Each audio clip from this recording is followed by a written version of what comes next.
Thank you for coming. I truly appreciate you guys making it out. I'm Nathan Fox, one of your esteemed, honored, and humbled hosts for the evening. I'm an illustrator, a bit of a comic book guy, and chair of the MFA Visual Narrative Program. We're a low-res interdisciplinary, thank you, low-res interdisciplinary grad program in visual storytelling, effectively artist as author. And I had the unique opportunity to be introduced to Claudia, publisher of Enchanted Lion books, by Leonard Marcus, one of our faculty, and an esteemed and very honored historian and critic of children's books in the U.S.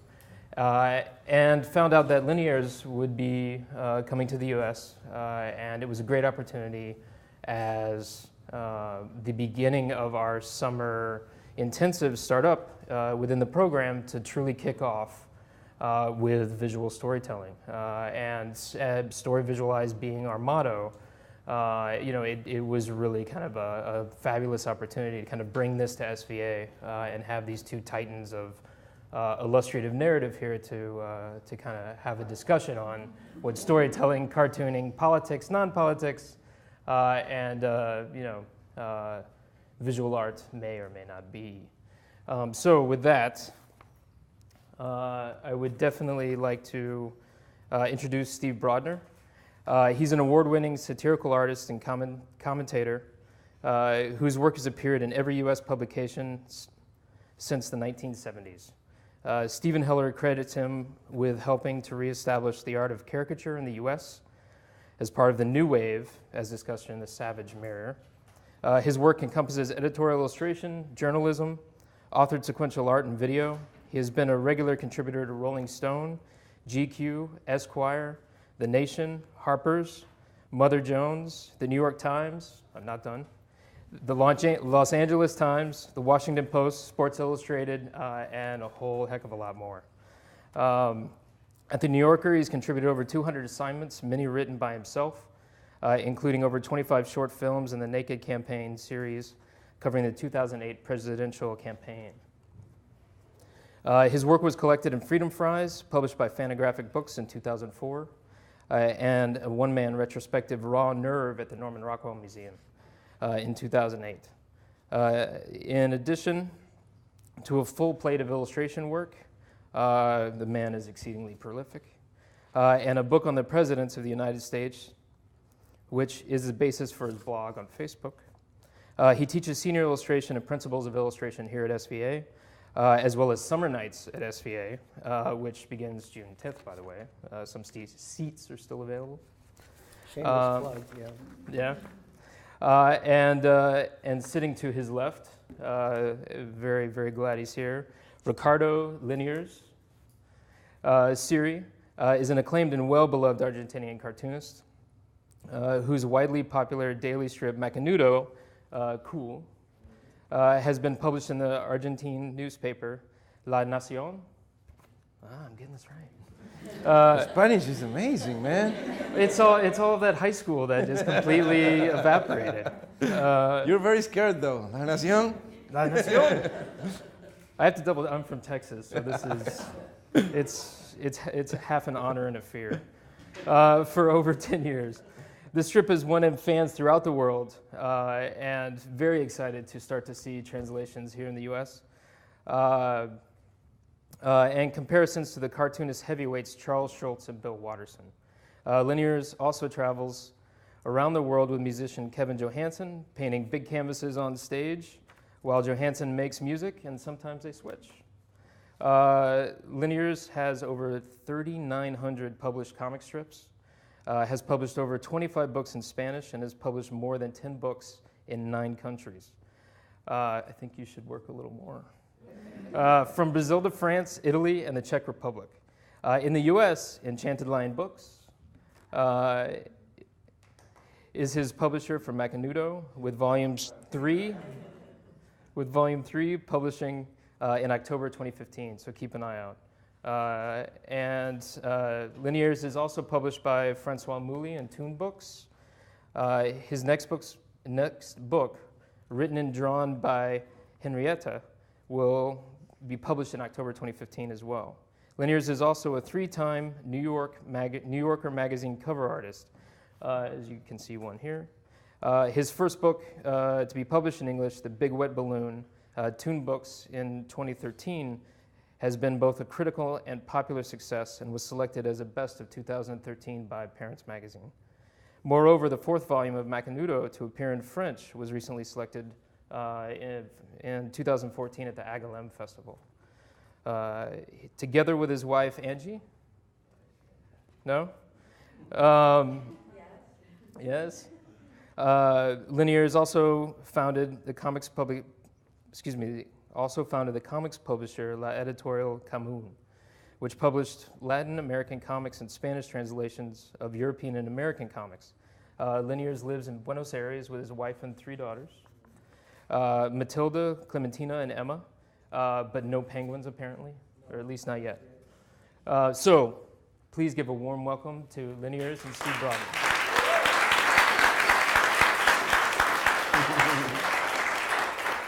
Thank you. I want to point out also that I was a zombie in the movie Plaga Zombie 3. And I got decapitated in a wonderful, wonderful scene, and I didn't want you guys not to know that. That's why. Thanks, Nathan, for that great introduction. It's fantastic to be here, so my feeling is that we're on a double mission tonight. Number one is to honor a brilliant artist, but also allow him to take us on a journey into worlds of illustration and narrative art that in America we may not be very familiar with. And I see a lot of people here who may be students. In fact, some students of mine I know are here. It's really thrilling, especially the more you enter this world and you see what Liniers has accomplished. And we were talking briefly outside about things that he can do that we can't do in this country. And he comes from a place that used to be a dictatorship, and he has more freedom as an artist than we, who think of ourselves as very free, but we can talk about this. Some of us feel like we're in a corporate straitjacket. You know, I could give you some lurid details about that from my side. But since most of us are from here, I think it would be really good to find out what Liniers has to report from his end of the world of narrative in Argentina and South America.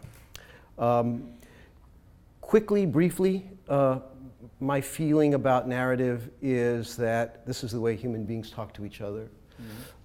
This is, by telling stories, is really how we achieve empathy with each other.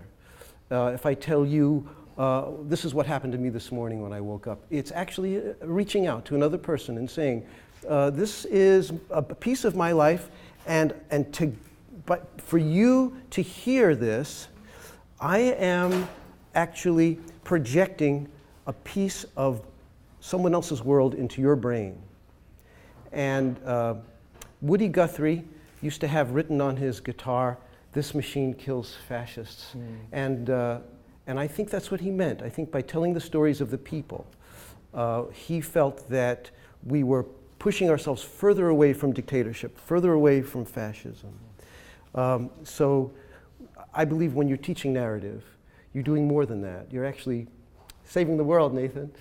So, Thank you, Nathan. So I think without further ado, let's save the world a little bit by listening to Liniers. And my feeling is that what we have in common is that we are both people who have one foot in cartooning and one foot in illustration. We both do both. And that for an illustrator, I'm a person who's maybe a little different than most of them because I put content, original content. I'm not waiting for assignments. I write and pitch a lot of my assignments myself. And I don't know if it's true of you. I think it may be interesting to ask. This is a huge early influence for me, Mad Magazine. And it's a place where commentary, angry, pissed off attitudes toward the world as it is, politics and culture come together with comics. And this is an early version of Mad, not the covers that we're familiar with, but it's Basil Wolverton, who is wonderful and delightful. Well, And were you reading Mad when you were? Yes, when I was in the 80s, you know, not way after this one, but in the 80s, my father, you know, he's there smiling happily, wanted me to learn how to speak English, you know, and sadly enough, he thought like, well, Mad magazine, you know, he should read this, and so I speak good English, nice. Good English, nice. Good English, nice. And you know what a patrizibi is. Yes, and yes. Mr. Phonebone. You know, the thing is, when my father gave me these magazines, and like I would love them for the drawings, but I was kind of, you know, they're in English. I would just read Spy versus Spy, and you know, that was wordless. But he wanted me to learn to speak English, so he would buy me he said, you know, whatever you want to read in Spanish, because I was already very much into reading books, and so whatever you read in Spanish, you know, you have to buy with your allowance. Whatever you get in English, I will buy for you. So, and I was like a very cheap little kid. I went like, I'll read in English, I don't care. So I started reading Stephen King, and Mad magazine were like my English, you know, and then movies, of course, and Star Wars. Yes. You know. So here's a place where comics and caricature meet.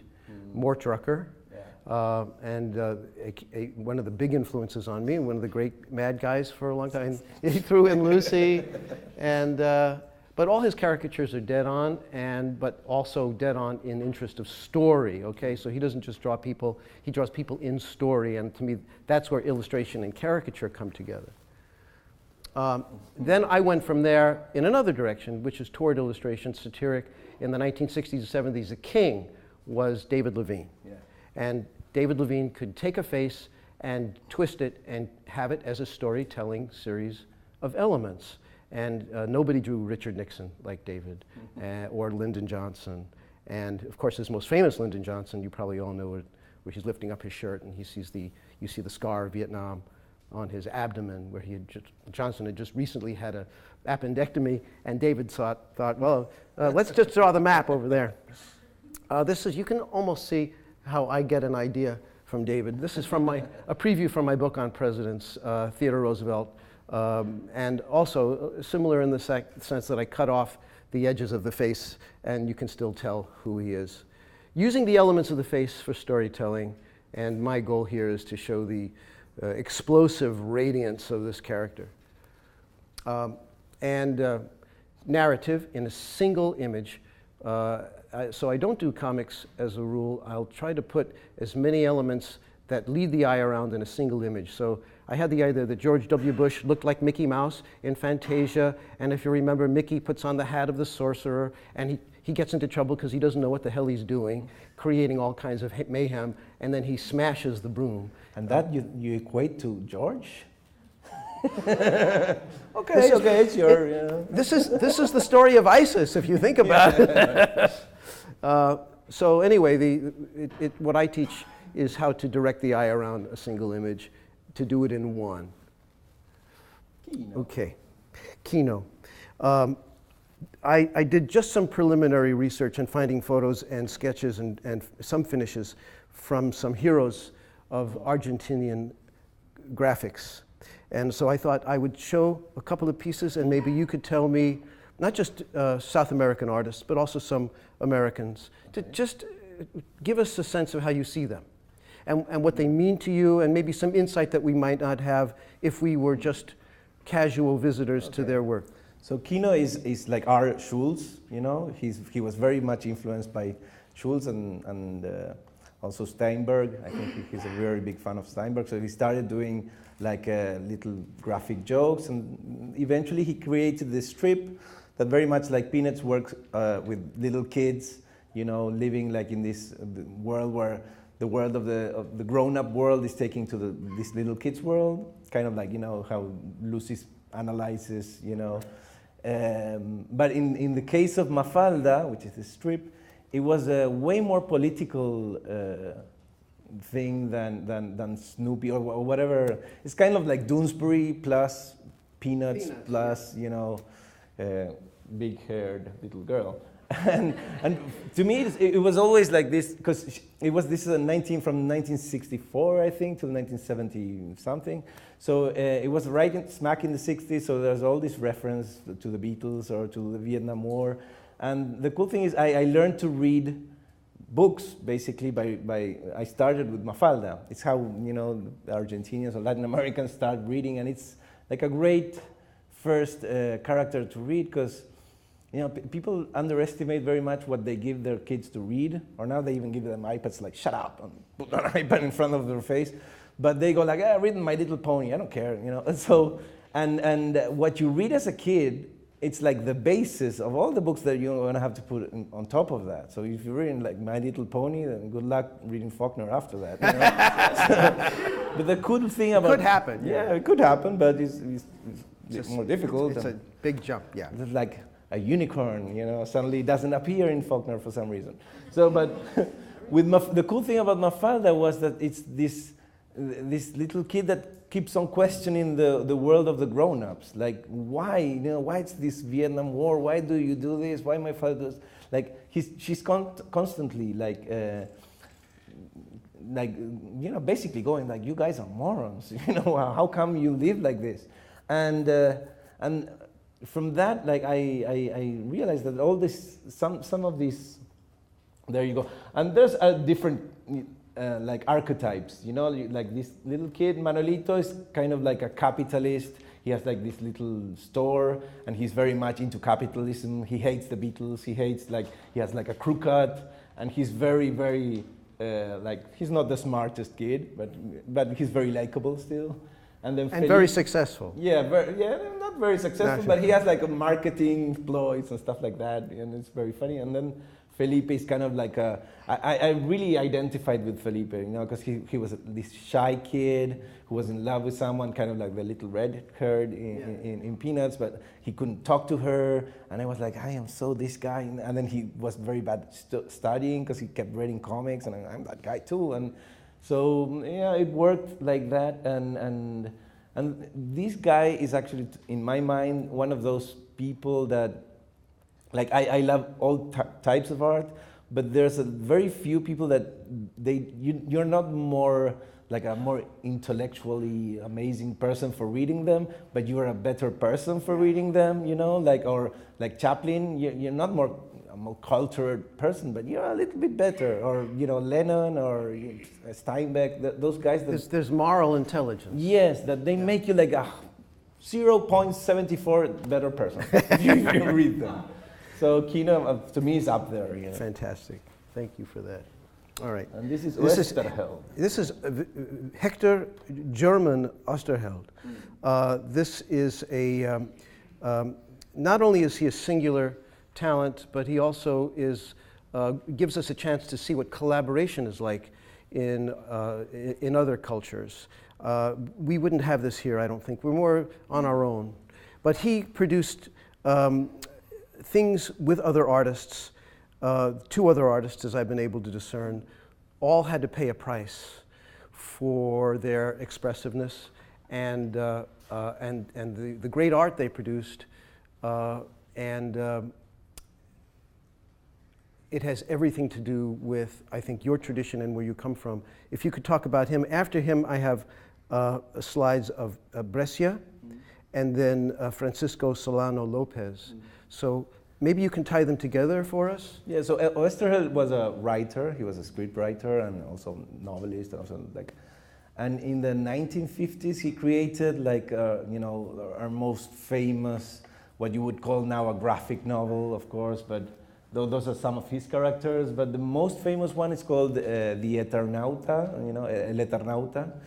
I think Fantagraphics is about to publish an English version, and I really recommend it because it was this amazing, like, science fiction 300-page story about, like, an alien invasion, you know, in Buenos Aires. It's like a crossover book, right? It goes beyond graphic novel, and it's considered a high form of literature. Yeah, it became like a very, very important book, and also like a prescient book of what ended up happening to Hector Oesterheld, who disappeared during the the dictatorship years. He and 4 of his daughters disappear. And the whole story of this alien invasion, like it's eerily, you know, paired to what happened to him and his family. Like, let's say, like our dictators were like evil aliens. And sadly, you know, we bred those evil aliens right in Argentina. But so it's one of those books that I grabbed when I was a kid, and I couldn't put down. I would end it and go right to the first page and start all over again. And it's this snowfall that happens in Buenos Aires where it doesn't snow, so it never snows like snow in Texas. And so there's this snowfall, and these guys are playing cards, and suddenly they go like, oh my God, it's snowing.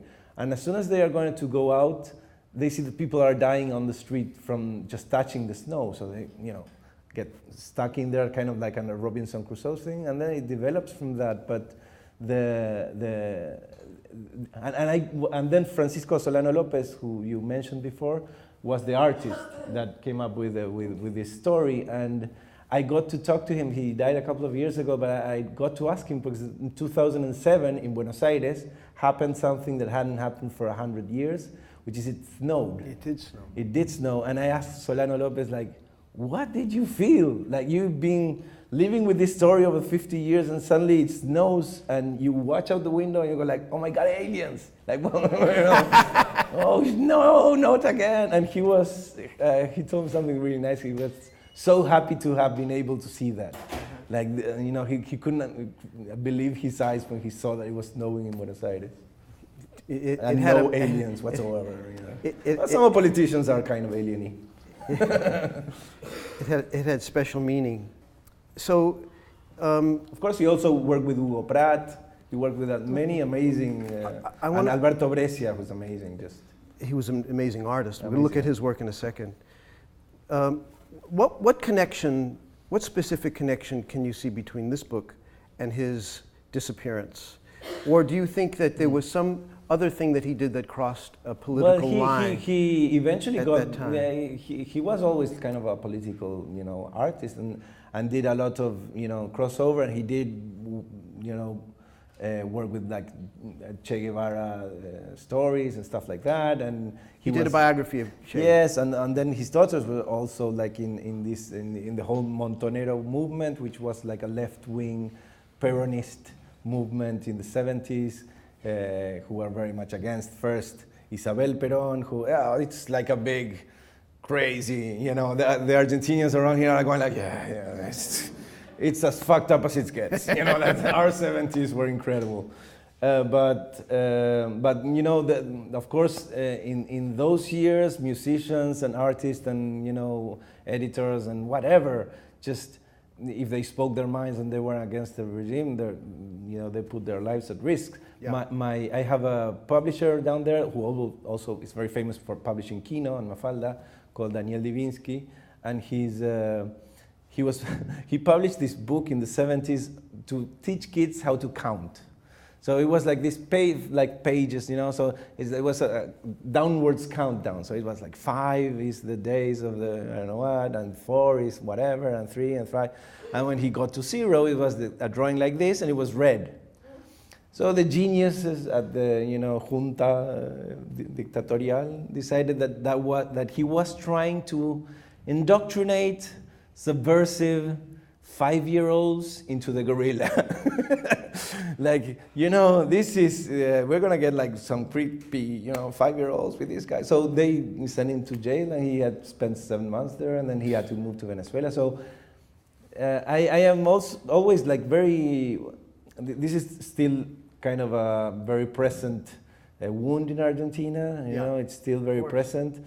But I was very lucky not to live that like in my professional life. Like, I was 10 years old when democracy came back to Argentina, and we really learned, I think, that lesson. Like, we really, really learned that lesson. Like, also they went into a war with England, you know, so it was not the smartest, you know, tools in the shed, those guys, and they were really, really evil. So, you know, we just, we were very lucky that these guys and the most of them, and they're still being judged and sent to jail. And like Videla, which is the most horrific. It's still one, going on. He died in jail, so we learned from that. And this is Brescia. And that's Brescia. He's actually from Uruguay. But he was if from. there's any Uruguayan there, like no, it's okay. From Uruguay, moving to Buenos Aires. Yeah, he worked a lot in Buenos Aires. And he worked on the Che book. Yes. Yeah. But he was not exiled. No, Was he was just. Why? So this is interesting to me. How did he escape the pressures? I think probably like fascists don't read comics. Could that be that? This is from the Che book, right? Like, yeah. It's beautiful, right? This is. I think that's actually his son. This is his son did this. Enrique Brescia. Ah. But maybe if someone there knows more. But it is his son. So, but. Sorry. No, it's fine. I tried. He was very proud of his son. But I once was talking with Guy Delisle, and asked him if he got into any trouble for doing Jerusalem, the book that he did. It's not, it's kind of leans more towards the side of Palestine than the Israel settlers.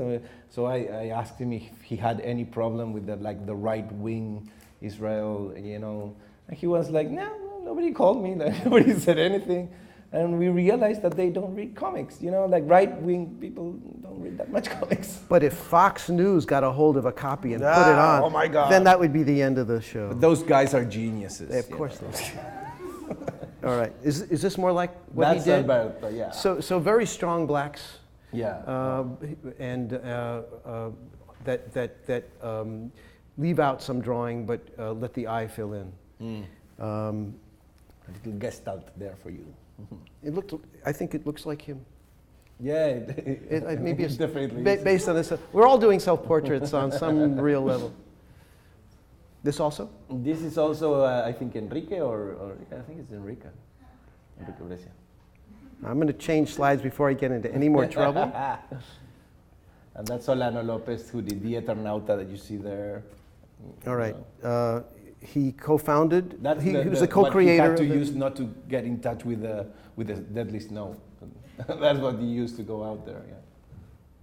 And Did I get this right? Does this look like him? And you know what? A sad story about this is all this. There's like a 300-page story, and all the originals were stolen from Solano Lopez. They disappeared from. Destroyed, probably.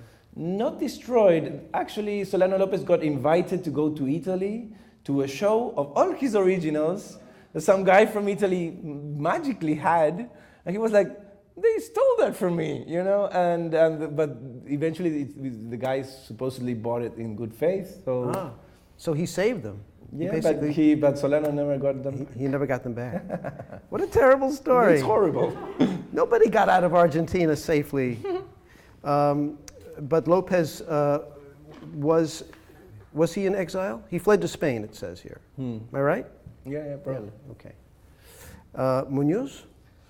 Well, is that Munoz? I don't think that is Munoz. No, it's not? It's another Munoz. It's another Munoz. That's the fun thing about Google, I'm sorry. I don't know them. I'm just trying to be helpful.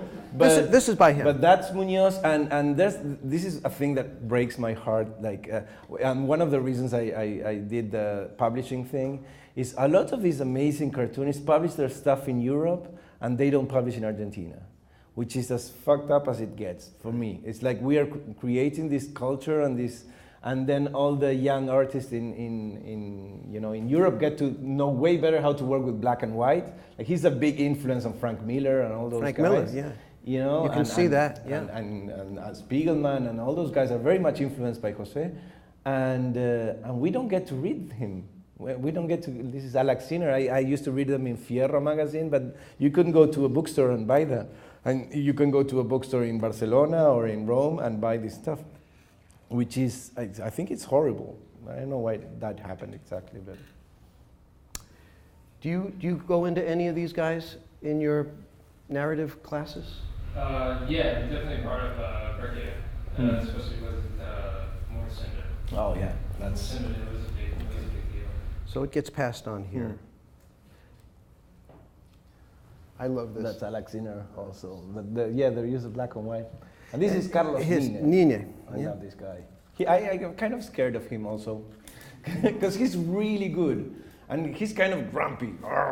And I always feel that he's going to berate me for not being better. You know, like, you should use watercolors better. You know, I'm sorry, Mr. Bisnino. But he's really good, yeah. I'll bet you won't admit that he actually praised your work. No, I don't think I... You don't think so? No, I don't think he did. He's just kind of like in his world of draftsmanship. He's just amazing, yeah. I know a big fan of his is Peter de Sèvres, and you can see a big influence that he's had on Peter. Amazing use of pencil, and this looks like an oil paint, or pastel, sorry. Pastels, Yeah, just thoroughly wonderful. Great caricaturist and also colorist, and a pen and ink man. And it blows my mind too that you have publications that'll just run a beautiful drawing without having the need for some kind of a joke or a caption or wise guy comment. It's just, we all appreciate him, and what else can Nine do here, you know? No, he's amazing, yeah. Now here's some non-South American artists that you may have been influenced by. Definitely, yeah. Very gay. When I was a kid, there wasn't that much comics in Argentina. There was Mafalda, and then there was like very popular ones like Patoruzú and stuff like that, and Condorito, you know, for our Chilean friends. But Tintin was one of the ones that, for some reason, they got to Argentina, and I went crazy with that one. Like, I remember my parents got me Trip to the Moon, which was 2 volumes. And that's when I found out, for example, that in zero gravity, liquid goes like a ball.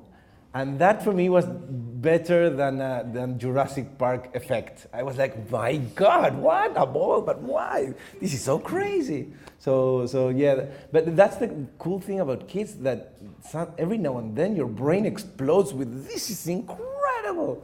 So that happened to me with Tintin. But a drawing can do that to somebody, you know, and you say it was more vivid than if it were a 3D widescreen movie. Yeah, for me it was because news. your brain was taking it places. That's the thing. For me, it was complete news when I realized that Hergé was a human being.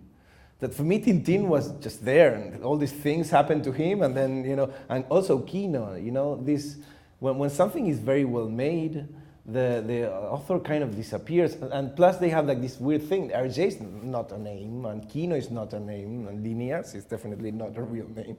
But for some reason, you know, if it's well done, then Tintin exists on its own, and that for me is just as good as it gets. That's the magic, because what we all want to do is to give this thing life, to have it live on its own, by itself, you know, unquestioned, you know. Norman Mailer once said in an interview, at the end of every sentence, I ask myself, is the perception there? And it blew me away when he said that. He's one of the great writers of his time, and he's worried about every sentence not being a stopper for the story, you know, not causing you to start to question the writing, but to actually keep driving you and let the book sort of go away. That's what he did. What I love about it, and what you do with comics generally, is that because it's perceived, since a lot of kids read comics, it's perceived like it's not you're not doing that like an intellectual exercise. But what you are doing basically is just this stop drawing that doesn't move. It's like there, it's running, but it's stuck like that, and your brain moves him from one panel to the next. You know, that little white space, he runs from, and so your brain is. I once gave my father-in-law, he was very much into Second World War, like, you know, very interested in that, so I got, like, you know, I'm the son-in-law, like a cartoonist. I got like, this guy must hate me, you know. So I tried to give something to him that we could, you know, kind of connect. And since he loved, you know, he was interested in the Second World War, I gave him Maus to read, you know. Like, nobody doesn't, you know, flip out when they read Maus. So I gave him Maus. And a week later I went like, wow, so how did that go? Was that fun, Federico? and he went like, you know what? I didn't know how long I had to look at each drawing.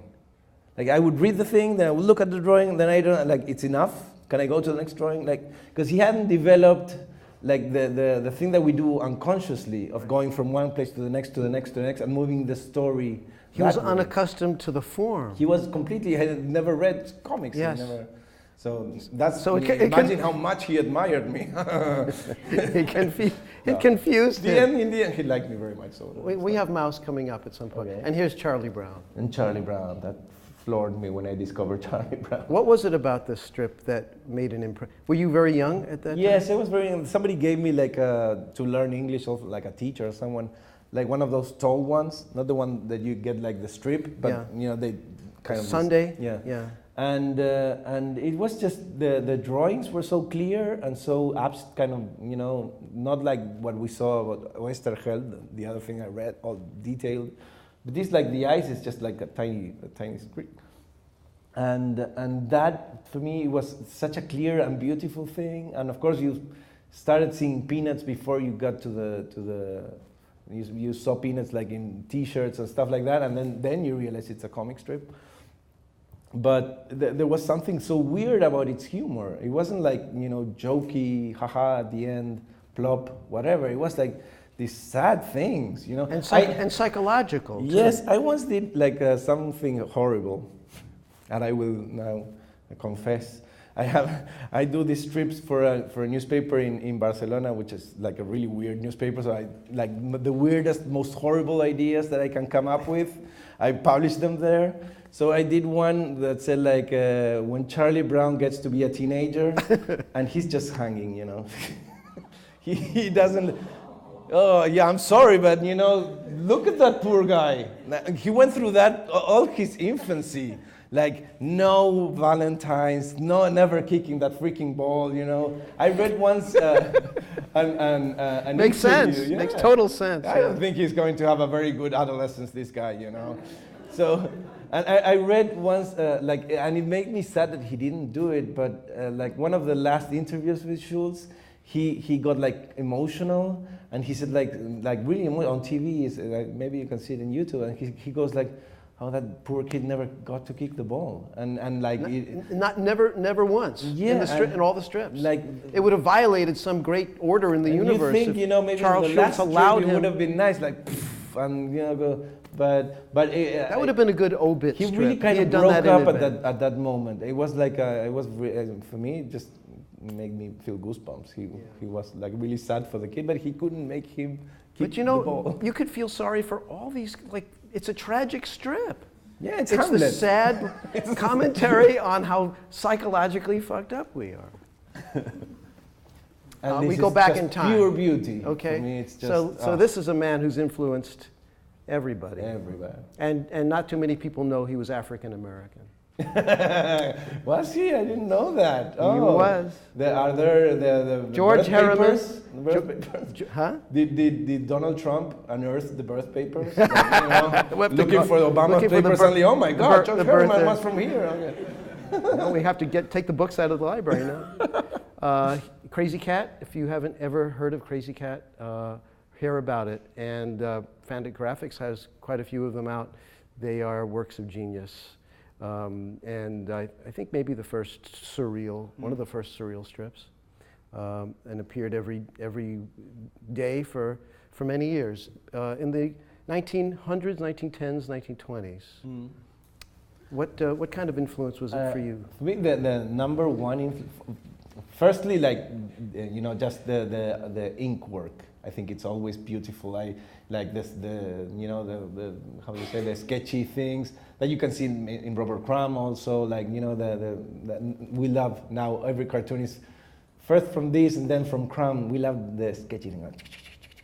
But smart sketching. But and then how he treated each page as like you could do anything, you know, like in MACANUDO. I have this like white space. I never go like, oh, I have to go like 1, 2, 3, 4, and that's it.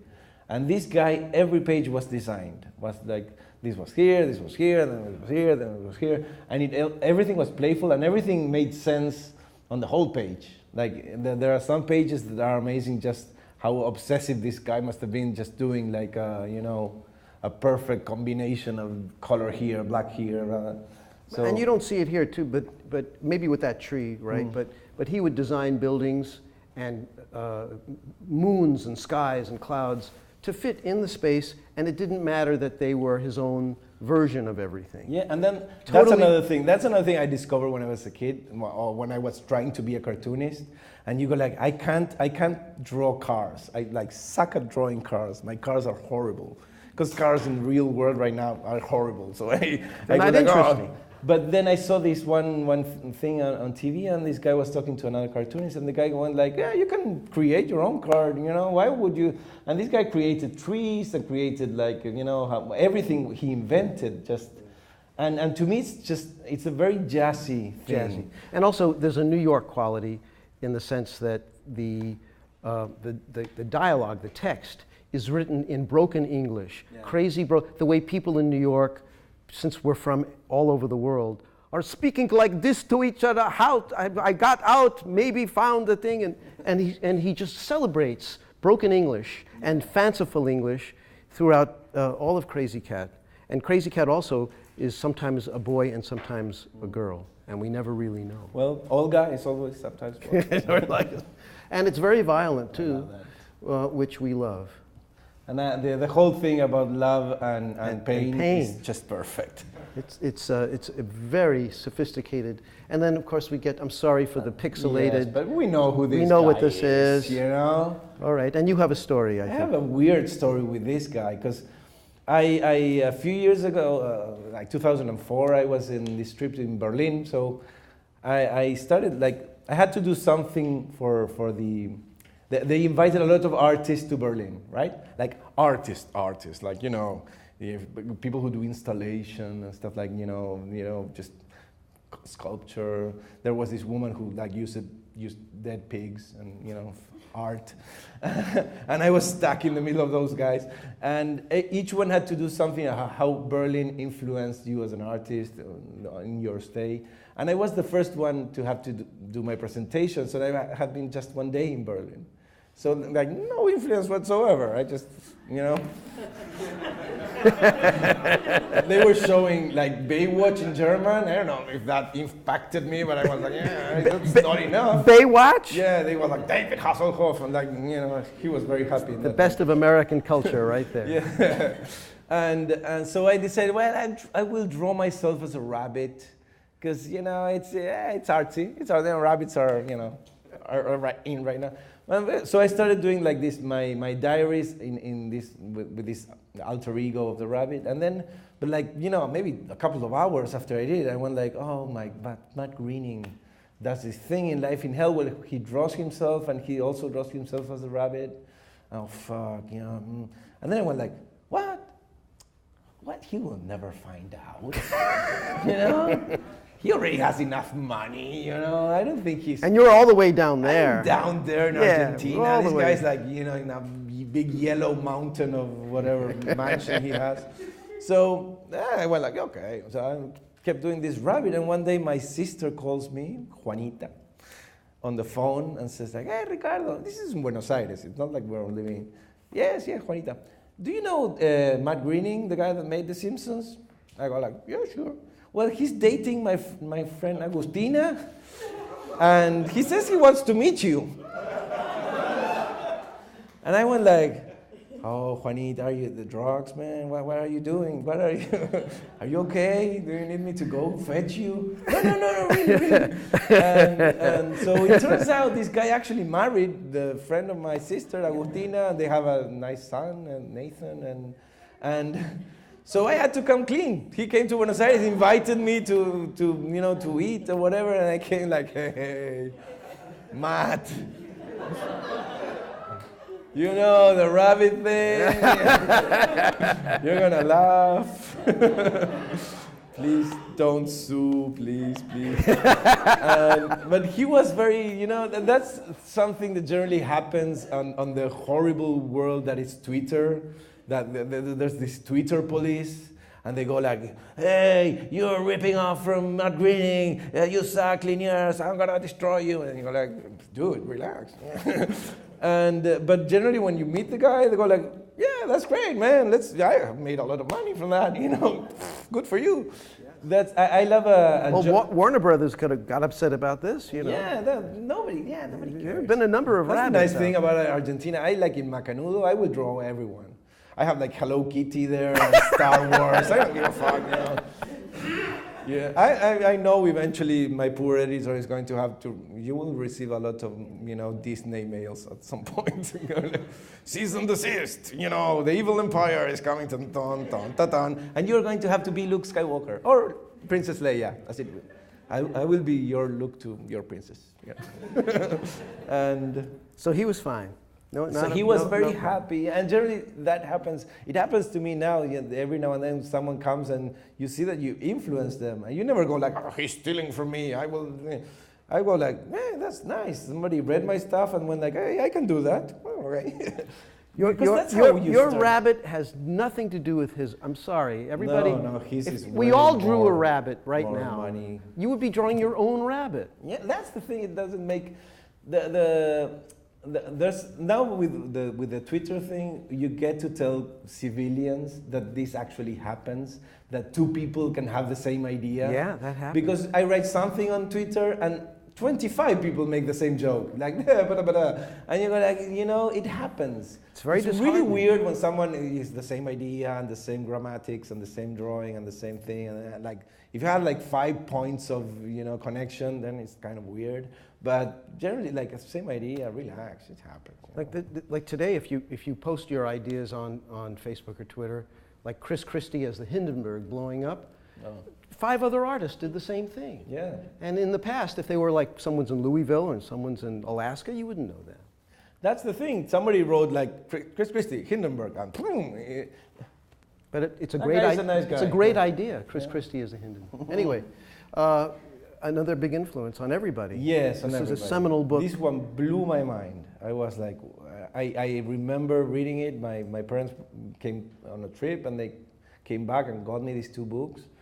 And I finished it, and I wanted every other book that I ever read to be kind of like this style of book. Yeah. And there was not other book like that. Yeah. And now there's like thousands of books like that. But that back then it was the only one that destroyed you and floored you, and it was perfect comics, and it did something that you couldn't do with movies, and you couldn't do with literature. It did something new and changed the world. And then it's the big story, like the Holocaust are like the big human story, and supposedly cartoonists couldn't talk about important stuff because it's cartoons, you know. No Holocaust for you. And, this guy, and this guy is, for me, it's like the you know, that little triangle in the Dark Side of the Moon, that the beam comes like that, and then there's that triangle, and then it goes like that. And so that book is that. Yeah. And like right now, for me, like Hergé is amazing, and Harriman is amazing, and Winsor McKay is amazing. But all those guys had to do either humor or adventure. Yeah. And generally aimed for a young male audience. And that changed. Like, you know, now every cartoonist has the same freedom that every literary, you know, artist had, or every movie artist had throughout the whole history of movies. Right. Nobody told like Luis Buñuel, no, that's not cinema. Everybody was like, oh, that's very interesting. Oh, that's great. But for us, for some reason, was not. No. You stay with your little jokes. And what happened was that if you give like a big mass of artists absolute freedom, happens what happens now. You know, you get Chris Ware, and you get Joe Sacco, and you get, you know, Marianne Satrapi, and you get everything is suddenly this like big peacock of a thing. You have everything, and you know, you just want to go in there and have fun. And that wound up influencing all the other arts, films, and written novels are written now sometimes as graphic novels. So it really is a kind of a liberating moment, like when some great artist comes along and shows everybody a new way to think about things.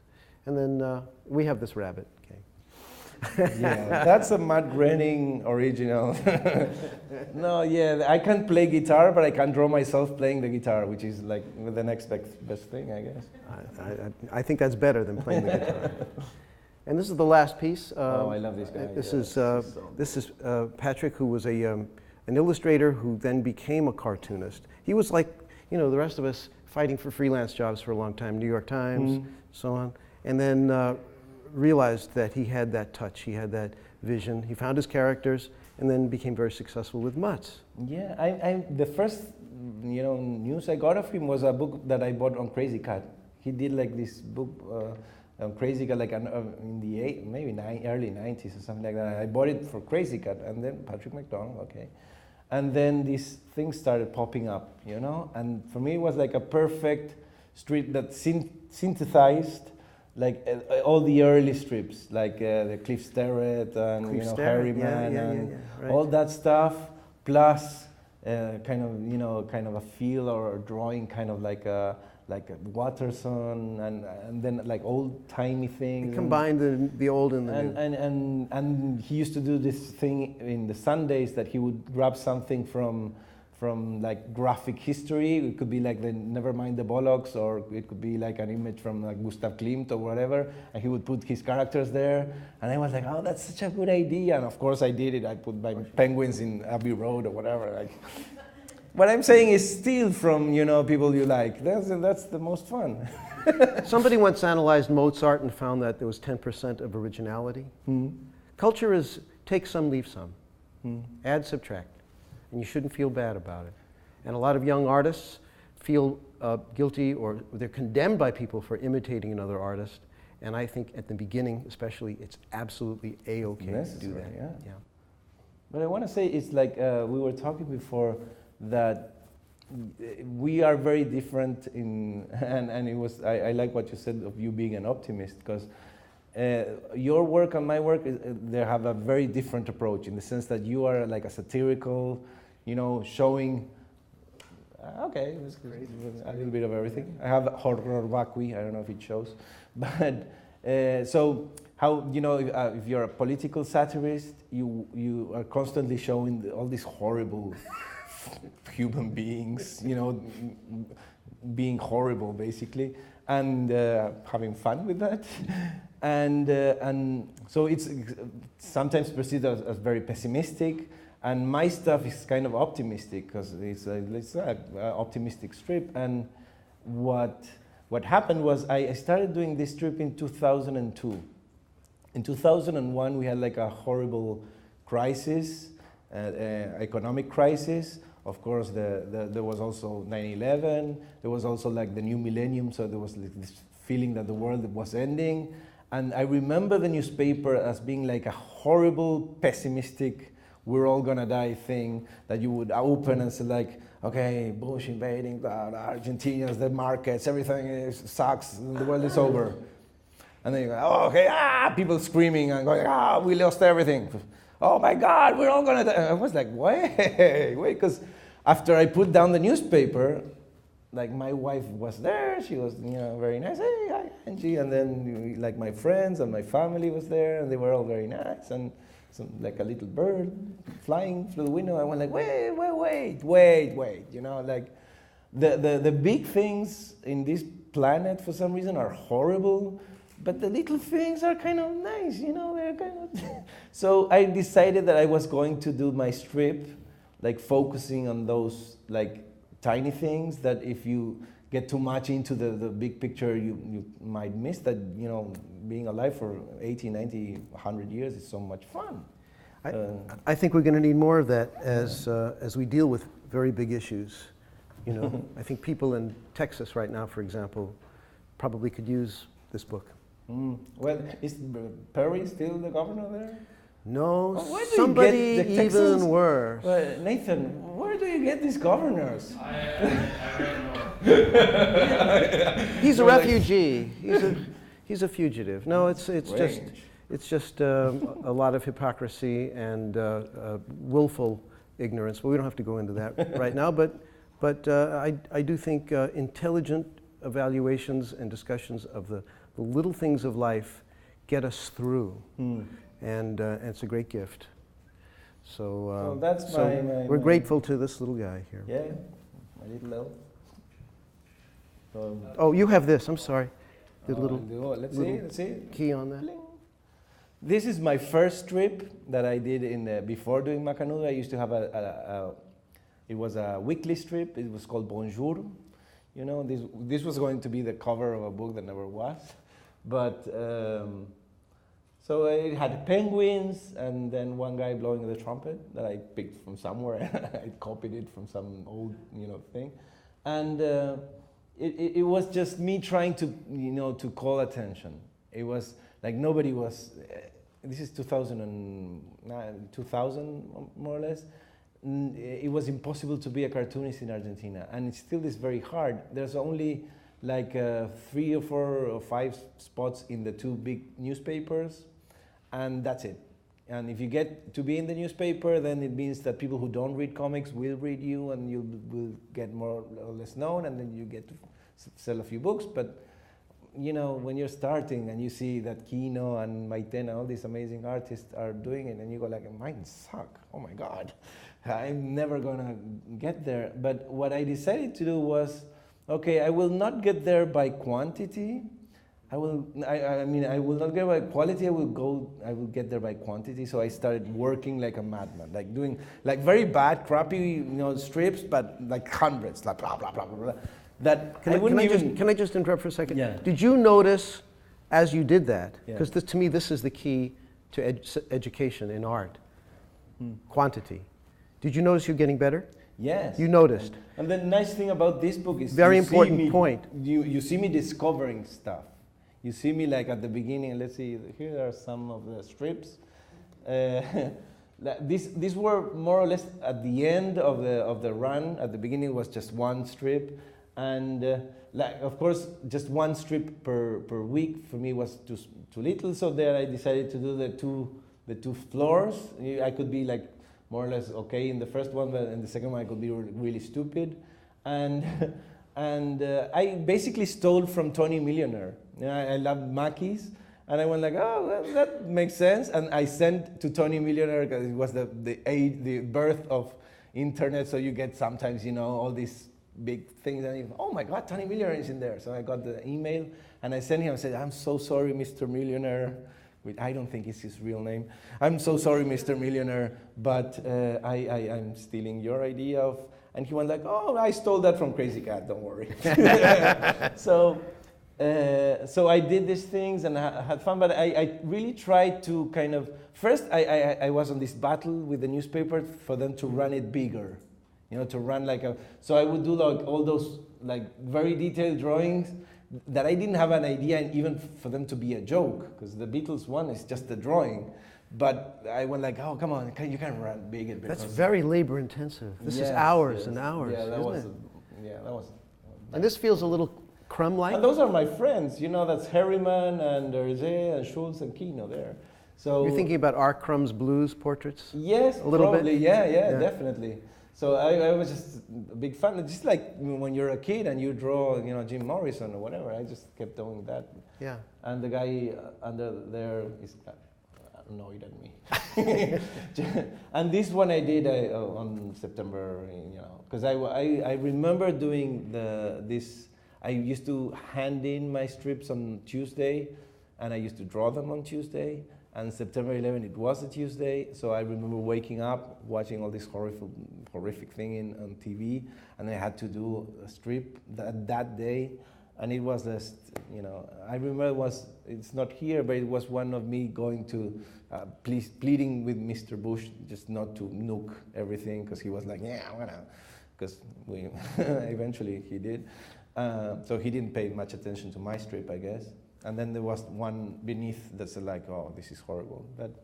So it was just a thing to do. And then MACANUDO happened.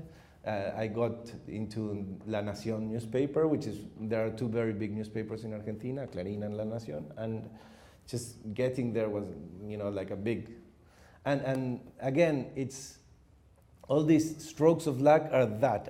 It's just a stroke. It can happen to you, it can happen to you, it can happen to you. And maybe it will never happen to you. You don't know. It's just a stroke of luck. But in order for you to, to be able to profit from that, you have to have done all the homework before. In other words, good fortune favors the prepared mind. Because these guys went like, okay, do you have like anything to show? And I went like, oh, I have 60 here. So happened. Okay. This is just to interrupt for a second to students. If you want something, if you want to be something, be that person now. Don't wait for permission from anybody. Decide right now that you are whatever it is that you want to be. When I was 14, I wanted to be a political cartoonist. 14, okay? I decided, and I don't know why, we have this in common. All of us who are professionals, we seem to have this in common. A belief that no matter how bad you were to start with, that you were going to get better. Where does it come from? I don't know. And why some people don't have it, I don't know. At 14, I decided I was going to do a cartoon every day. And believe me, they sucked. They're terrible. But at the time, I thought, okay, this one's a little better than the last one. And by the time I was 16, I was pro. I had taken my stuff to newspapers in Brooklyn, local newspapers. And I'm 16 years old, and I'm making $10 for each cartoon that got into the local Brooklyn newspaper. Give yourself permission. Put yourself on a program to do the work. Don't wait for somebody to tell you you can. But when the opportunity comes, yes, and they're going to choose job between, offer. Huh? Just don't wait for the job offer, like, you know. Create the job. Just, yeah, exactly. Create the job. And I'm 60 years old, I'm still doing it. Most of my jobs come from exactly this. I remember when I spent some time here in the year 2000, and I met this guy who's Jerry Robinson, who actually... I met him, I know. And he was he very famous here. Yes, so, and a wonderful person. Of course, I loved him completely, and when I met him, I was like, oh my God, you know. I went to his syndicate, and he actually bought some of my strips, you know, like 4 strips or something. I think he got me like a $60 paycheck or something like that. Signed Jerry Robinson, which I never, I have it at home. You still have it? I just never, because I have the Jerry Robinson thing, you know. So it was worth at least $85 to me, you know. So it's also like really nice when you think, oh, maybe I can work from this. This is, you know, this one guy liked it. For me, it was always like the tiny good news. And it started in elementary school. You know, I did some comics on Star Wars, and my friend right next to me saying, hey, that's cool. That was excellent. And then when I was in university, I did some stuff for the university magazine, and they were like, they run it, and I went, wow, that's amazing. And every time that something like that happens, propels me to the next step. And I'm just, but I know I was as happy when I published the New Yorker cover as when I was you know, I finished the Star Wars thing when I was 10. Because the door is opening. Yeah. And the younger you are, the more amazing it is when a door opens, you know. But tell yourself the good story. Don't dwell on the stuff that doesn't work. When you have some door opening, say, my God, look what happened. I'm gonna use that. I'm gonna go there. I'm gonna try that, you know. Success is more psychological than anything else, I think. Yes, and also what happens if you have this thing inside, I don't know why some people get it, some people doesn't, but if you have this calling to do something, I was like, and here are my father and my mother to testify as to what a crappy student I was. Hi mom, it's her birthday. He's my not mother's birthday today, so happy birthday, mama. Feliz cumpleaños. She just turned 50. She looks amazing. So, but when I was, what happened was when I was studying, if you make me do something, I really don't like to do that. And I'm like, oh. So I wasn't a very good student. And growing up, like I was, how do you say, a vago? Like I was a bum, you know? not a bum, but like lazy. Thank you. I was extremely lazy. No? Yes? Yeah, okay. So I was like, you know, watching or BJ and the Bear and like that. And BJ. And I'm very old. And these kids are going like, yeah, BJ and what? That's like a porno? What's BJ? Well, it was a show. And I remember growing up and when I started studying, going like, well, whatever I'll be as a grown-up will be the lazy version of that. So if I'm a lawyer, I'll be like a lazy lawyer, and people will go to jail because I was lazy, you know. Oh, I'm sorry, I forgot to do a thing. And then I went into advertising, and I studied advertising. I was like, I'm gonna be a lazy advertiser. I'm like, buy this. you know, women in scantily clothes. So, but then when I went like, oh man, I want to do something that I love, and then I realized, I remember that I love doing comics, and I went like, okay, I'm gonna go into this. And then it was like that moment in those RoboCop movies or Terminator movies that you go like, and suddenly it goes like, meh, and RoboCop goes, and nothing moves RoboCop, you know, of his intent. He's going, oh, no. And I make a great impression of RoboCop. I think it's no. And so that was me. When I suddenly saw that I wanted to do comics, like nobody could move me. And I became like a force of nature, the absolute opposite of lazy. Like I was a workaholic. All these are like books that came out over the last, I don't know, 12 years. I printed like, I did like 30 books, something like that. I mean, 11 MACANUDOs, but like 20 other books. So I became like the opposite, because if you have this thing inside of you, and I don't think everybody does, but you know, when you see like a sportsman that's amazing, or like a director or an actor that's amazing, it's just that they are RoboCops. They are like Meryl Streep, imagine it's a RoboCop. She can't be stopped, you know, so they transform into all these tiny characters. And the other thing that I did with MACANUDO, which is, in every art form, I think you must understand all the laws that go into an art form, just to know which ones you should break. And because if you go then by all the rules, you'll just be like a watered down version of the guy right before you. You have to understand there's this one thing I should do. This I will not do what they say. Fuck them. Like Picasso did that, he grabbed, why not time into paintings? Paintings are like a thing, like one moment, let's do many moments. And then you get cubism, and then everybody freaked out. And those guys generally give the rest of the artist the permission to go a little bit further, and Fellini did that, and I don't know, like all those guys that suddenly change everything, and then movies change or books change. So what I think, the only thing that I really think I did different with MACANUDO was that I didn't do a one type of humor. Like I didn't just do this type of like, you can find there like absurdist humor, sweet humor, observational humor, political humor, that just auto-destructive humor, whatever comes through my mind. I don't care that people, and at the beginning it was very confusing. And when people don't understand what you are doing, it's not, if you tell someone a bad joke, they go like, yeah, it's okay. But if you tell them a joke that they don't understand, they go like, fuck you, man, what's your fucking problem? And they're like, really, I got some really angry people reading my stuff, and it's just a little kid blowing down the lion. Come on, chill out. So was there a time when your stylistic shifts needed to be explained to an editor? Yeah, well, I was lucky with that, because it's not like TV, where like in 10 seconds you have to be super successful. So that in TV you got like on this super ninja warrior American, I don't know, crazy shows that they have here. But in this thing, once they hired me because they liked the 30 strips that I showed them, and Maitena, who's a very famous cartoonist in Buenos Aires, kind of championed me, so they just wanted her to be happy, I guess. And once they hired me, I think they stopped reading my stuff. He was like, they run it, whatever. Penguins, fine. Little girl, I don't care.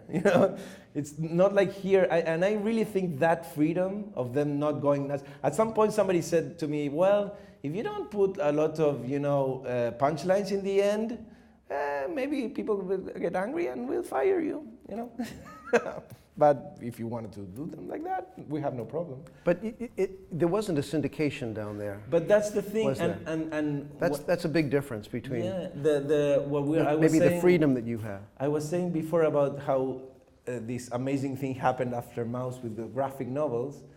With the daily strips, this country has like withered, like suffocated, I think, this art form that I love, and it's as American as jazz, or blues or whatever. And the syndicate, I once talked with Dan Piraro, who does Bizarro many years ago, and he told me that the stuff that he could. I mean, there was stuff that the serious friends were doing that they couldn't do on a daily strip. That would be too far out. Like, it's okay for Joey to do something, but we can go as far as Joey. You know, that's crazy, Joey. I mean, he goes like, oh, wow, you know. So that thing, plus the obsession with continuing old strips by another author, which to me that's like nonsense. That's like carrying something like, hey, do Hamlet too. You know, like, we love Shakespeare, that sold many books. Yeah, it's more or less the same thing. You know, Sterret is the only one that could do thimble theater. You can, like, there were very good artists that did Popeye after Sterret, but it's just not Sterret. No. And the same with Blondie, and the same with all these characters that they keep alive, like, Blondie is not on my watch. You know, like in ER, please don't die, and somebody's there going like, it's dead, man. Blondie's dead. No, not on my watch. You're going to keep running Blondie till everybody dies. And what happens then is you don't have space for new guys, for new voices, for something weird or different.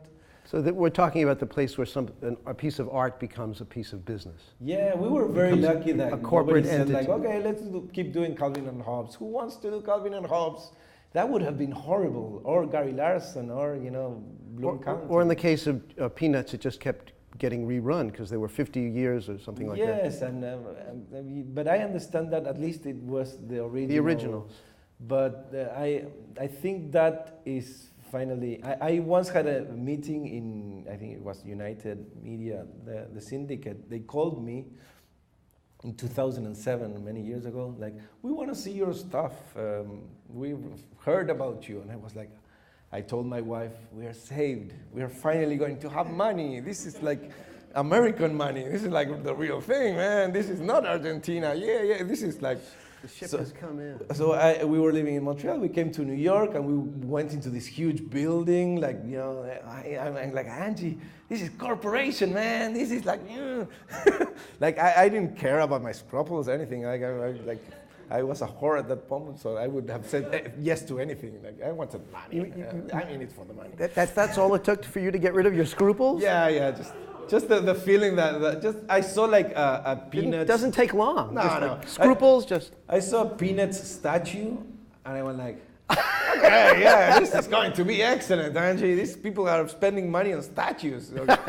So we got into this meeting, and there was very nice people and very smart people, and they were like looking at my stuff, going like, well, sure, and turning pages, going like, and I was like, oh, this is not going very well.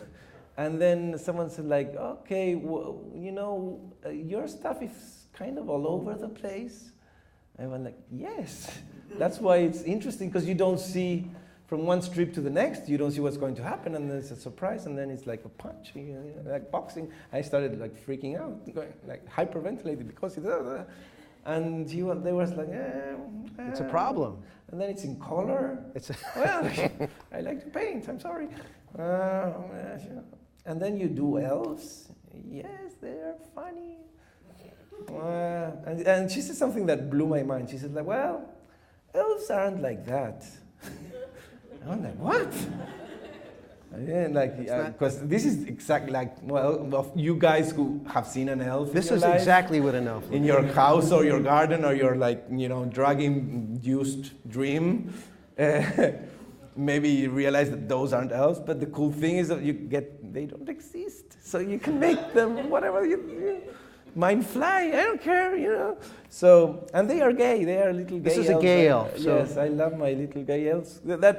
They were always gay from the beginning. I started drawing them, and I decided, well, let's make them gay, because, you know, I like gay people, so, you know, they're going to be funny, so, but I never told anyone. But she knew better than you what a gay elf looked like. Yes, probably she went like, we will need heterosexual, you know.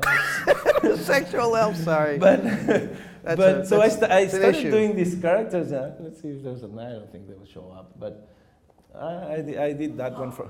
I did this one. My father is a lawyer, and growing up, he used to tell me something like, you know, fatherly advice. You would say like, Ricardo, The good thing about being a lawyer is it gets you prepared for anything. For just anything that can happen in your life. You're a lawyer, you're fine. So I did this little thing here, which I presented one day to my father. Hey, Dad. And he has it, in his office. Do you have it in your office yet? So I'm sorry, Daddy. So yes, I don't know what I was saying. Oh no, the little gay elves. So I just drew them gay because I like gay people. And what happened then in Argentina a few years ago? They also, I want to say, Enriqueta, the little girl, not gay. Only I never said the same way I never said that Enriqueta was heterosexual. I never told anyone the elves were homosexual, because why would you? I don't know, I don't care. And then one day in Buenos Aires, they were voting the gay marriage, and it was many years ago, and we were all I was very proud that we were so advanced in this. This was before we had popes in Argentina. So we were very advanced in this and very progressive, and I was so proud that we were doing something like that. And they actually invited me. I have a friend who's a musician, and while he plays, I draw, and we show that behind us. So they had us do a show in front of the Congress the night that they were voting the law. And somebody said in a newscast that, and they were protesting against the law, but this kid said something that was very, very smart. He said, this is an important law, and everybody should say where they stand for or against, because it's like a social transformative law. And so I thought it was the perfect time to get these guys out of the closet. So they came out of the closet, happily went to the Congress, and we got the law. Because of the gay elves, when was that? When was that passed? I think it was 2010, probably. Maybe you guys know better. That's impressive. So there's Enriqueta. This is some stuff that I do for. Yes, I'm that. These are cover records. I did some covers from some artists and some musicians. That's Kevin Johansen, my friend. He's born in Alaska, but he's Argentinian, Alaskan. He's like the only Alaskan that will ever be nominated for a Latin Grammy. So he has that to his name. And so I did this cover. Then I realized I'm doing a cover with a Zeppelin. I am doing Wild with the Tongue. It's like I'm going to do one with 4 guys crossing the street. I don't have that much of an imagination. No. Yes. I see that's a problem with you. Yeah. I went whoa. I feel sorry for you. Yeah. These are some of the other books that are not, MACANUDO. Some of them are for books for kids. It's so free, the variety of style. He's free, and my students are here. I'm always saying, be free. Yes. Say that to everybody. But that's the fun thing about being Get an out of the artist. box. Get out of the box. That's the fun thing. You get to do whatever you want. I remember. You get to do whatever you want if you don't listen to the blue meanies who are going to tell you, like the syndicate. You could have made a choice. You could have made some kind of a deal where you say, all right, I'll give you a homogenized script. Let's do all and then penguins. And bloom. And I would hate penguins. And you would hate penguins. And I like penguins. I don't want to hate them. So you preserved the soul of those penguins. So the thing I remember when I started doing my shows with Kevin, I can go really stupid in those shows. I will dance, I will perform strange, erotic dance for the women. And at some point I went maybe I shouldn't be doing this, because all my heroes in comics are you don't see Art Spiegelman going yeah.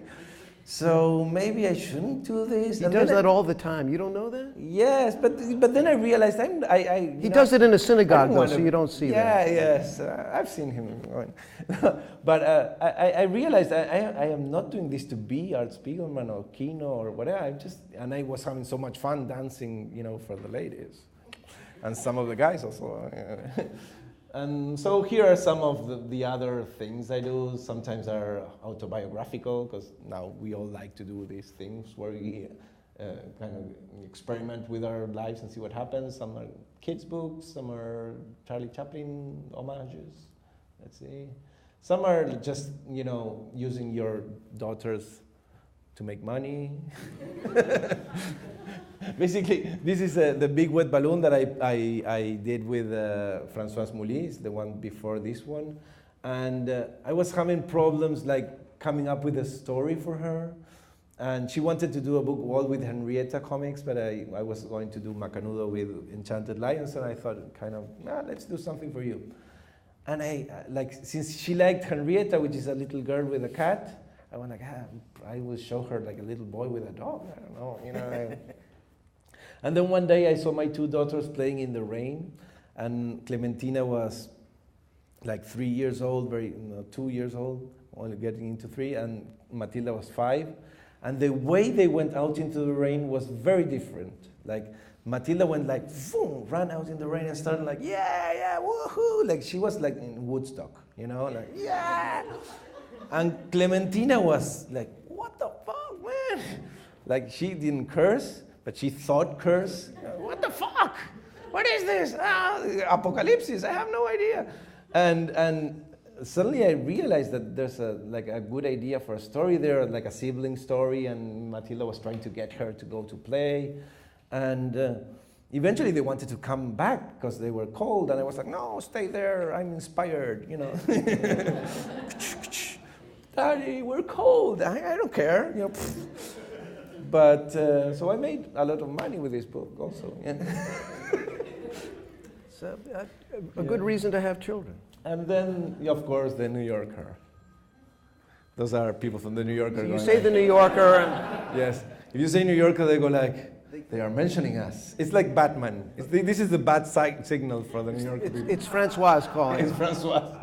So this is one of those things that you just never plan for, because especially if you live in Argentina, that's like the Everest. You know, you don't go like and buy some backpack and I'm going to the Everest, bye everybody.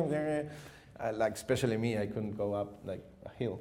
So this just is one of those things where they opened the door. We had like the little Indiana Jones moment. All my movie references are very old. I'm sorry for the young people. But Indiana Jones was a very old movie with Harrison Ford, who's very old right now. But there's this moment in Indiana Jones where a door opens and he goes through the door and the fedora hat falls and he grabs the hat and the door closes. He was just there and, got that hat. And I was standing like a moron, like, I did the book for Françoise, so she went like, okay, Ricardo, would you like to meet? I was, yeah, sure. Okay, well, come to the office. And I went to the office, he gave me like an address, and I went to the office to talk about the book, The Big Wet Balloon. And she, suddenly I go like, wait a second. What? And he said like the New Yorker, gigantically, when I was going in, and I went, oh yes, she works in the New Yorker. Oh, the office, Emma Moore, okay, like selfie, right now. Everybody's looking. And I got in and we started talking about The Big Wet Balloon, and then she went like, well, you should send us some sketches for the cover of the magazine. And my brain went like, everything like exploded and things were like flying around. I was remembering stuff from my youth. It was like I was having a Proustian experience, like, wow! And on the outside I went like, yeah, sure, no problem. I could send something, I don't know. And so I just, started sending stuff, and then she liked this idea of and then I realized how cool it is to work with a good, editor, because a lot of the ideas, she hones them. Oh, yeah. She gets stuff out of you that's way better than she's not just an art director. She's an editor as well. For example, for the one in the middle, they send like a generic, like, we need, dear illustrators of the world, we need a cover for the New Yorker. Send us ideas. And you go like, I want to send something because I want to do the homework, but they must get like some pay, guys like that. So I did like very fast when Obama lost or the Democrats lost the midterm elections. I did a very fast of an elephant sitting on top of Obama's head. Like he was like, an elephant on his head. Send it. The cool thing about the New Yorker is whatever doodle you make, then right up there, like the New Yorker, and it gets really good very fast. some reason you have the New Yorker. Oh, this is great. So I send it, and to my surprise, they went like, yeah, we could do that. Let's do something. Put the elephant in the Oval Office. So I did another one where I put the elephant in the Oval Office. So I didn't need the face of Obama. So I just shot the elephant on the desk, and Obama under it like long. And I sent it. And then they sent it back and said like, it's a little strong. And then I realized from the drawing that it didn't look like the elephant was sitting on top of Obama. It looked more like Obama was penetrating the elephant with his head, you know? It was like the two hands, and he was right up there, you know, like. And you know, the New Yorker is a decent magazine, I guess. They were like, let's not do the president of the United States penetrating an elephant with its head thing just yet. So I sat him there like a kind of a waiting area, you know, tiny Obama. That was fun. I was very sad that, that Democrats lost that election, but then I was very happy. I was like, well, okay, if I get to do a New Yorker cover, go Republicans. Satire loves bad news, you know. Well, let's see what else. Oh, this is interesting. This is scary also, as much as it is interesting. Down there you see my friend Kevin Johansen, and I used to do this thing where I painted this big canvas that basically became the part of the show. And every now and then we do something, and Kevin calls me and says, like, Ricardo, I have this great idea. You know that photograph of John and Yoko in protesting the war, the bed piece? And he was still saying the sentence that I realized that I was going to be Yoko. There was no way I was going to be John in this scenario. Because he's the musician, he's Bart, I'm Milhouse, I understand, it's fine. So we did that wonderful, I kind of look more like, I don't know, Demis Rousseau's, or I don't know, I don't look like Yoko that much, I think. But, and the nice thing about that one is we did a very big show in Buenos Aires in a place called Luna Park, which is like our Madison Square Garden, so it's huge. We did this show.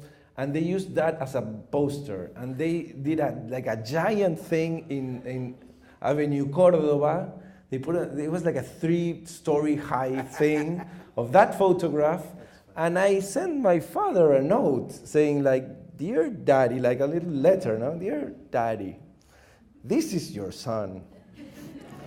You will be very proud to find that I am in a very big poster in Cordoba, Avenida Cordoba, cross-dressed as a little Japanese woman, pop icon of the 80s, and I'm sorry. But you were very proud, weren't you? Like, of course, he was like, he always knew one day my son will make it as a Japanese cross-dresser. And looks a little bit like Kim Kardashian to me. Yeah, also like a horrible Kim Kardashian, probably, yeah. And the other one, of course, still ripping off of these poor Beatles. It's like a dyslexic, half Abbey Road, I guess, because we're going the other way around.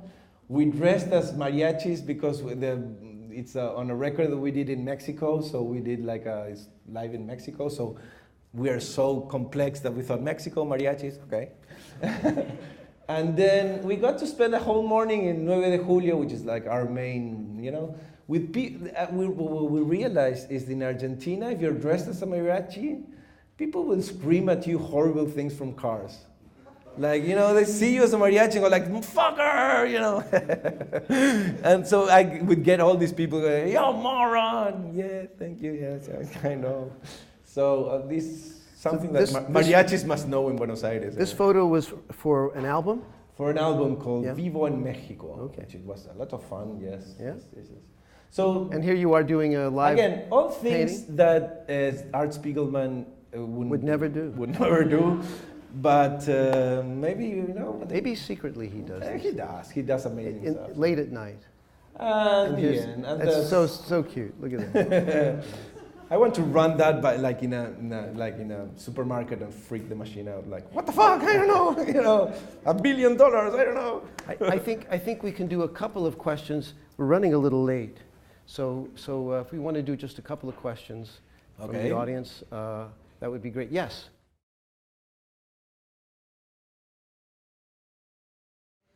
Yes, sometimes when you do the New Yorker, they send some titles. Like the first one, strap hangers. I have, the ones that are. I have never heard that word in my life. They were like, it's called strap hangers.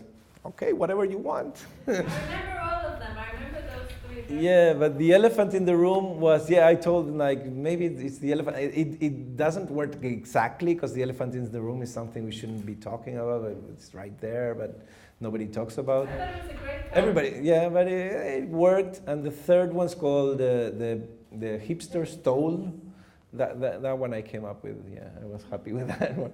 The title thing with the New Yorker it's fun because you get to like do all the, and it's not right there. Like in the comics they put like, but in the cover you have to search for the title, and it's a tiny new joke. Yeah. I think at the bottom.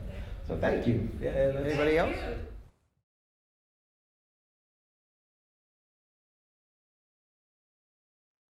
Yes, my Instagram is fascinating. I was like extremely lucky just chronologically because I started doing these things, and when I did Bonjour, nothing of this existed. It was like Hotmail and then MySpace appeared for a while, and I was like, what is this? And then like all this, like an army of beautiful young human beings started grabbing my stuff and putting it all over the internet. I really like that. I really like every drawing I do, and I don't know if my publishers are very happy or not. She's happy, she's cool. But everything I do, I kind of put up on the internet because it's, I think I do it for people to see it, and then if they like it, they will buy the book because I love having books. So I have no problems with that. Also, we have heard artists throughout the ages going like, imagine no possessions, man. Like, cool, man. This is like free love for everyone and everything. And then suddenly Napster appeared, and the guys from Metallica were like ballistic, going like, hey, no, they're stealing from us. I want all my money, blah, blah, blah. And they were crazy. And then you go like, hey, man, weren't we all like nice hippies? Like, how much money do you need? Metallica guy, drummer, you play the drums. You be happy that you have like a jet. Don't be like, I need $5 more million. They are stealing from me. So I feel that if I give to the internet, I feel very well just taking like for free Björk's new record. I don't know. Like Björk can go in there and read my stuff for free. I will not charge her. But if I want to have the nice vinyl thing of Björk, weirdly dressed, I have to give some more money to Björk, but that's fine. I don't know if it's like it works perfectly. The profits do kind of come in a circuitous route. It's not a direct exchange as much these days. But the more you give, the more you're known, and the more you can notify people. Think of all the followers you have for this now. They'll know to purchase your book. I think that it will never happen, especially in comics, it will never happen again that you will be like McManus or McKay and you'll be like a gazillionaire. Well, Matt Groening did very well, but not through newspapers. I think within all art, it's like, suddenly it's like everyone can have like a tiny experience. Like my friend Kevin says that he likes to consider himself massive, like a cult massive, which means that he can go to different cities and there will be like 1,000 people there to listen to him. It's not like millions, like 50 million or whatever. You're not Michael Jackson, but you're living off singing. But maybe you can survive as an artist that way. And that may be a virtue rather than being Charles Schulz. That people think that artists should all be millionaires, but we are doing what we love. Like if it was for sacrifice, someone who works in a supermarket doing this all day should be more than a millionaire because he's doing a sacrifice, like something that's painful and boring. Very unpleasant job. I am like la la la la la la la, and then somebody gives me money. I'm like, thank you. I'm going to do that a little bit more. La la la la la. It's a fucked up world that we got to, but me and Justin Bieber aren't complaining. But you know what? This is the only one we have now. This is the world that exists now. It's not 1924, and there's no Hearst, and there's no Pulitzer. It's just you and me and Facebook. And if you've got something, if you've got a project that you want to do, you have a book you want to do, here it is. This is the world we have. My message to my students is do your project.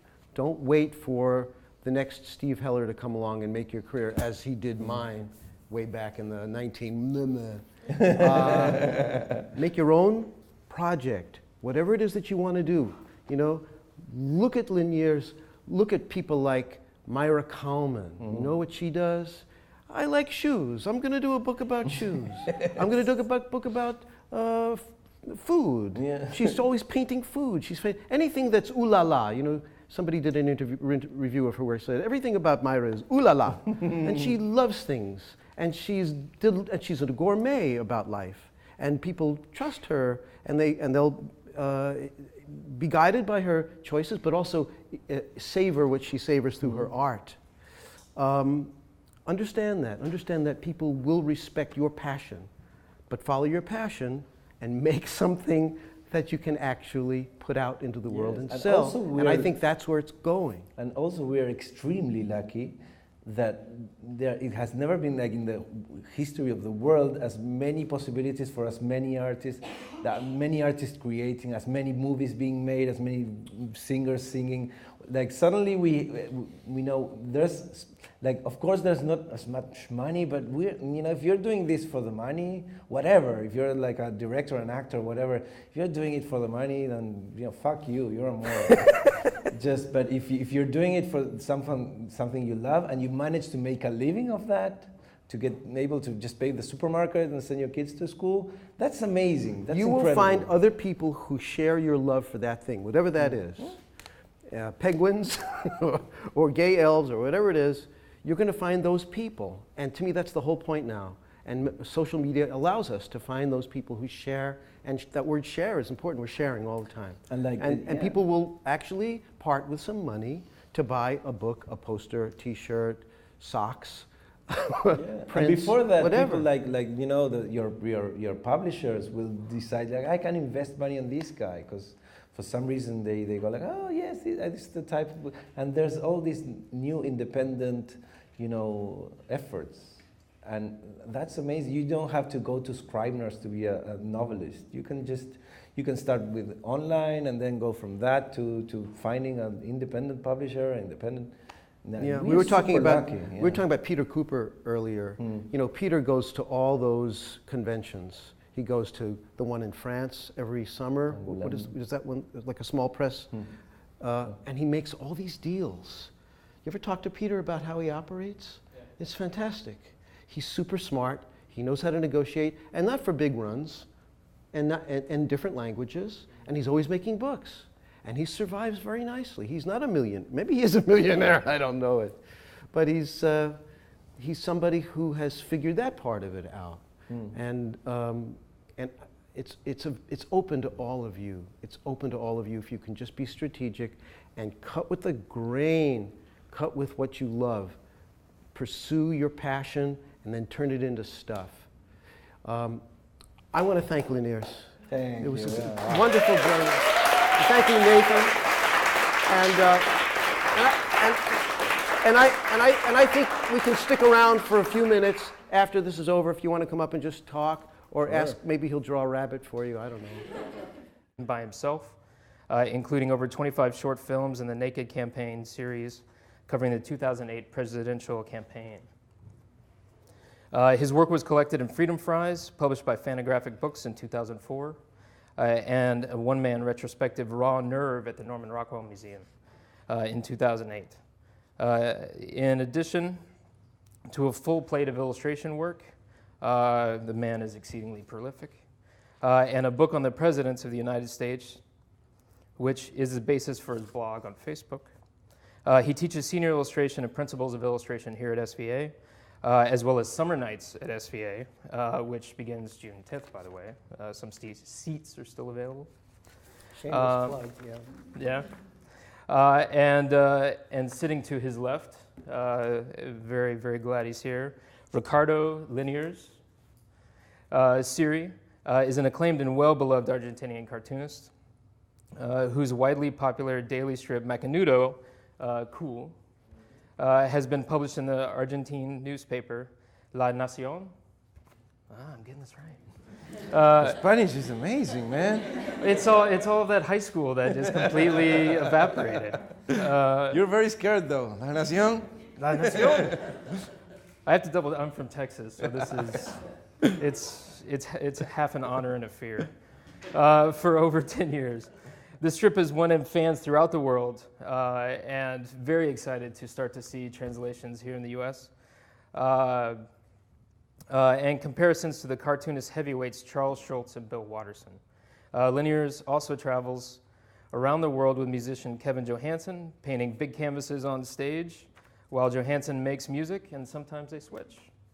Liniers has over 3,900 published comic strips, has published over 25 books in Spanish, and has published more than 10 books in 9 countries.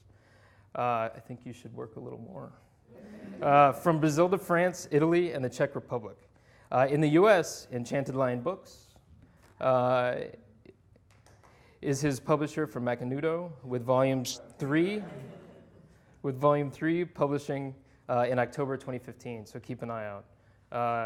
And Liniers is also published by Francois Mouly and Toon Books. His next book's Straight Jacket, and you know, I could give you some lurid details about that from my side. But since most of us are from here, I think it would be really good to find out what Liniers has to report from his end of the world of narrative in Argentina and South America. Quickly, briefly, my feeling about narrative is that this is the way human beings talk to each other. This is, by telling stories, is really how we achieve empathy with each other. If I tell you, this is what happened to me this morning when I woke up, it's actually reaching out to another person and saying, this is a piece of my life, but for you to hear this, I am actually projecting a piece of someone else's world into your brain. And Woody Guthrie used to have written on his guitar, "This machine kills fascists." And I think that's what he meant. I think by telling the stories of the people, he felt that we were pushing ourselves further away from dictatorship, further away from fascism. So I believe when you're teaching narrative, you're doing more than that. You're actually saving the world, Nathan. So, Thank you, Nathan. So I think without further ado, let's save the world a little bit by listening to Liniers. And my feeling is that what we have in common is that we are both people who have one foot in cartooning and one foot in illustration. We both do both. And that for an illustrator, I'm a person who's maybe a little different than most of them because I put content, original content. I'm not waiting for assignments. I write and pitch a lot of my assignments myself. And I don't know if it's true of you. I think it may be interesting to ask. This is a huge early influence for me, Mad Magazine. And it's a place where commentary, angry, pissed off attitudes toward the world as it is, politics and culture come together with comics. And this is an early version of Mad, not the covers that we're familiar with, but it's Basil Wolverton, who is wonderful and delightful. Well, And were you reading Mad when you Yes, when I was in the 80s, you know, not way after this one, but in the 80s, my father, you know, he's there smiling happily, wanted me to learn how to speak English, you know. And sadly enough, he thought like, well, Mad Magazine, you know, he should read this. And so I speak good English, nice.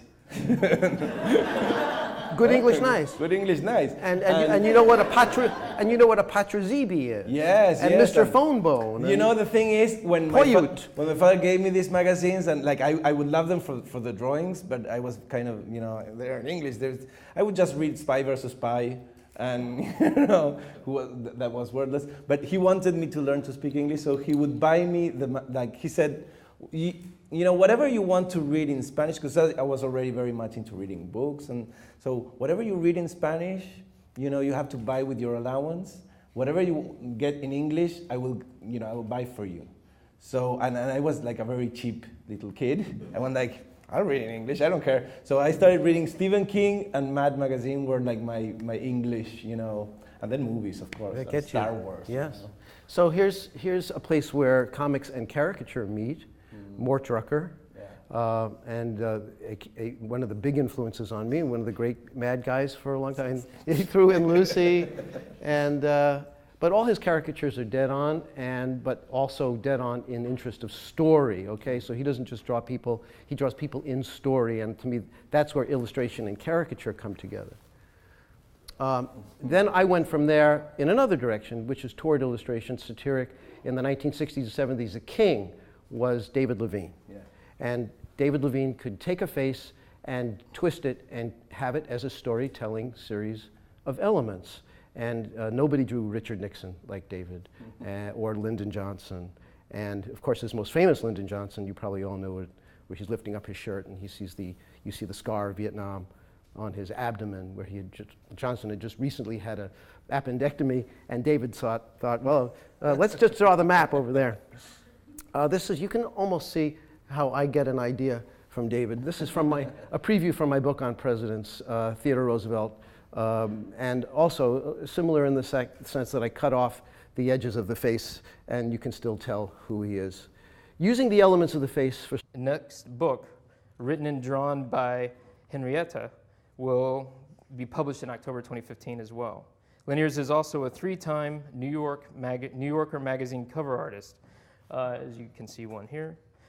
His first book to be published in English, The Big Wet Balloon, Toon Books in 2013, has been both a critical and popular success and was selected as a best of 2013 by Parents Magazine. Moreover, the 4th volume of MACANUDO to appear in French was recently selected in 2014 at the Angoulême Festival. Together with his wife, Angie? No? Yes. Liniers also founded the comics publisher La Editorial Camus, which published Latin American comics and Spanish translations of European and American comics. Liniers lives in Buenos Aires with his wife and 3 daughters, Matilda, Clementina, and Emma, but no penguins apparently, or at least not yet. So please give a warm welcome to Liniers and Steve Brodner.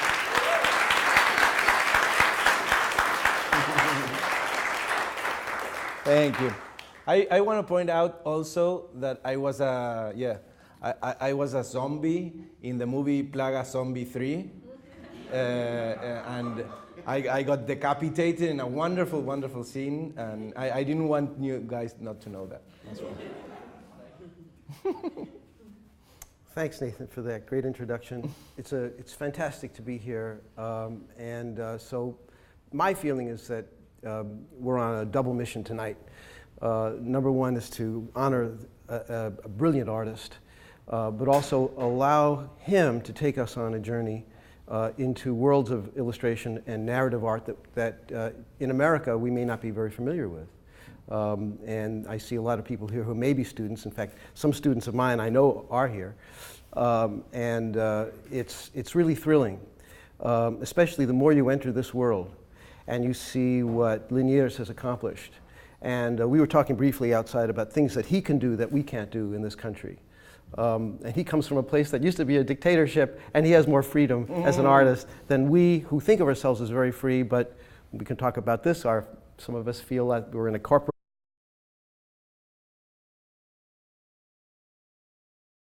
Thank you for coming. I truly appreciate you guys making it out.